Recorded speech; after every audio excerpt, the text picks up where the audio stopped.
பகவத்கீதை பிரியர்களுக்கு என்னோட அன்பு கலந்த வணக்கங்கள். ஸ்ரீ கிருஷ்ணா அர்ப்பணம். ஸ்ரீமத் பகவத்கீதையின் 6வது அத்தியாயம் தியான யோகம். இதில் 25வது ஸ்லோகத்தில் பகவான் என்ன சொல்கிறார்னா, உறுதியான அறிவினாலும் ஆத்மாவின் கண் நிலைநாட்டப்பெற்ற மனதாலும் சிறிது சிறிதாக அமைதி பெறுக, வேறு ஒன்றையும் நினையாதிருந்திருக்க. ஸ்ரீ கிருஷ்ணா அர்ப்பணம். இதாங்க தியானமே. எவ்வளோ அழகாக சொல்லிட்டார் பார். அதாவது உறுதியான அறிவுன்னு ஏன் இங்கே சொல்கிறாருன்னா, நம்ம தியானத்தில் உட்காந்து இருக்கும்போது சில பேர் என்ன பண்ணுவாங்க, மூச்சு காற்றை கவனிங்க, வெளியில் போகிறது உள்ளே வரது கவனிச்சுக்கிட்டே இருக்குன்னு சொல்லுவாங்க.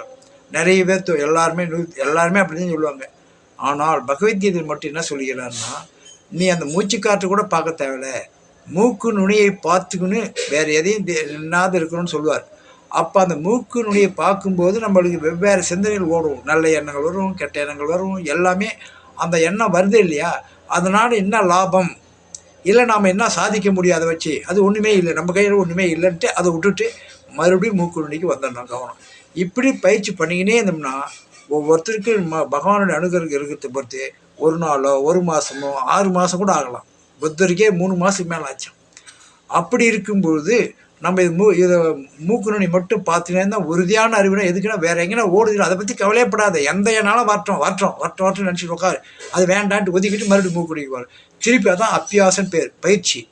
அந்த உறுதியான அறிவோடு இருந்தோம்னா நமக்கு ஞானத்தை கிடைக்கும். மனசு திடீர்னு பார்த்தீங்கன்னா எந்த எண்ணமே இருக்காது, மூச்சு காற்று வராது, வேறு எந்த எண்ணம் வராது, அமைதியான இருக்கணும் பாட்டுன்னு.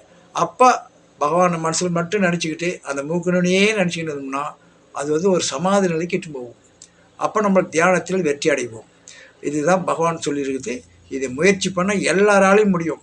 வேற அப்போ எதிர்மறை எண்ணங்களால் நம்மளுக்கு வராது. நம்ம கையில் ஒன்றும் இல்லைன்னு புரிய வைப்பார். எல்லாம் இறைவன் செயல்படுறார் நடக்குது அப்படின்ற ஒரு ஞானக்கண் நிச்சயமாக கிடைக்கும். 3வது கண். நீ தனியாக அந்த பயிற்சியும் எந்த பயிற்சியும் வேணாம். நீ பக்தி இருந்தாலே எல்லா அந்த 7 சக்கரமும் தானாக அது ஆட்டோமேட்டிக்காக வேலை செஞ்சு தான் இருக்குது. நம்மளுக்கு புரியல அது எதுவுமே. அப்போ தனியாக நம்ம இயக்கிறோமா, இருதயத்தை இயக்கிறோமா? அதே மாதிரி அந்த 7 சக்கரத்தை நம்ம 3 இயக்கத்தை அளவு தூங்கின்னு இல்லை அது எல்லாம். ஆனால் நம்மளுக்கு தெரியும், அழுக்கு கண்ணாடியில் அழுக்கு படிஞ்சு தெரியாது. அது மாதிரி அந்த 7 சக்கரம் செய்கிற வேலை நம்மளுக்கு தெரியலையானா ஆசைகள் அதிகமாக இருக்குதுதான் நம்மளுக்கு தெரிய மாட்டேங்குது. ஆசைகள் போயிடுச்சுன்னா அந்த 7 சக்கரமும் வேலை செய்ய தெரியும். நம்மளுக்கு ஞானக்கண் 3வது கண் திறக்கிறது தெரியும். என்னென்ன நடக்குதோ அது எல்லாமே அதாவது இன்னொரு உலகத்தில் நம்ம பார்ப்போம். முயற்சி பண்ணுங்கள், நிச்சயமாக வெற்றி அடைவீங்க. ஓம் சக்தி ஓம். ஓம் தத் சத் கிருஷ்ணா அர்ப்பணம்.